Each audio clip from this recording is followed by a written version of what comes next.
Hey guys, my name is Scoby and welcome back to another video. In today's video, I'm going to be showing you how to use a wired Xbox Series controller on your Nintendo Switch 2. This is going to be a nice, quick and easy tutorial. Let's jump right into this. So sadly, in today's video, we're not just going to be able to plug our Xbox Series controller directly into our Switch 2. We are going to need an adapter, and that's where this comes in.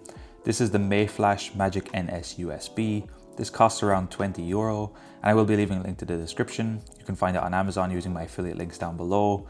And this little device allows us to connect a number of controllers, including the Xbox Series controller, directly to our Nintendo Switch V2 and use it as a Switch Pro controller. It is worth updating your device firmware. The latest version at the time of recording is version 1.34, and I'll be showing you step by step in today's video also how to update this firmware. We're going to be grabbing our device. We're going to be pressing and holding the black button on the side as we plug it into our PC, and we're going to need to wait a couple seconds while holding the button, and it will be recognized on our computer. Now, it is possible that you need to wait up to 3 seconds when plugging it in, but you need to make sure that the light on your USB stick is not showing when it's connected to your computer, and this will mean it's actually in updating mode.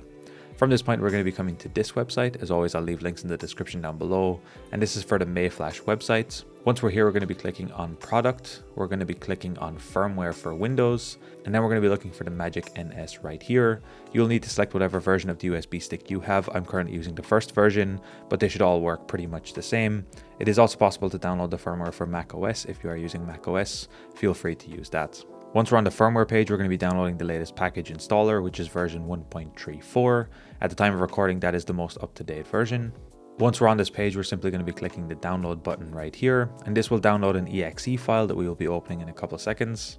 Once your file is downloaded, you're going to move it to a location where you can find it easily. I just have it in this separate folder in my downloads folder right here.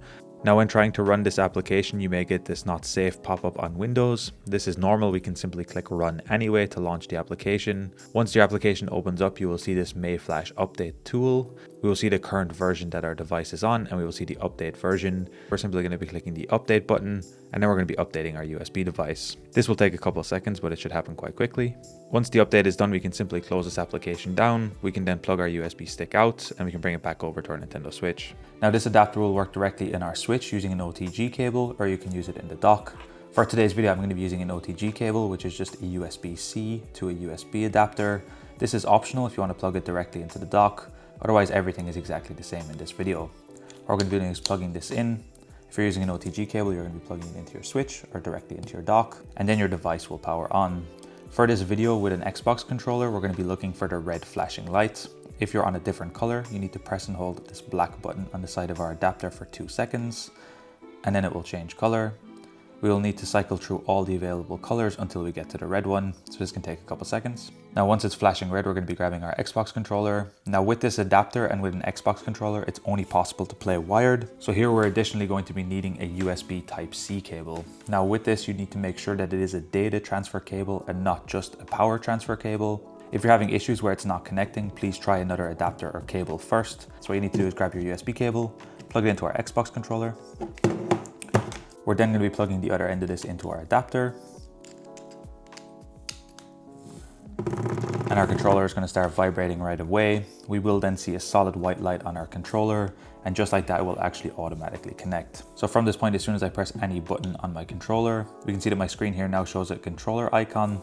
This means that my Xbox controller is now currently being picked up as a Switch Pro controller. So it will follow all the same methods, so I can use any of my directional buttons.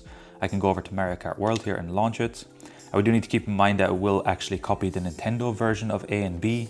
So B will actually be A in this case. And we can see that I can actually start up and load a race right here, and everything will work as expected. So as mentioned, the Xbox controllers will only work in wired.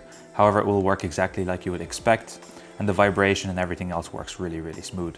So I'm trying to do this last part live, but you can see all of my buttons work. I'm able to jump as you would expect. I can drift, the holding, everything works. And just like that, you're going to be able to use an Xbox Series controller on your Nintendo Switch. If you enjoyed this video, be sure to drop a like. Subscribe if you're new, check out the other videos on the channel. Until next time, guys, as always, keep it saucy. Peace.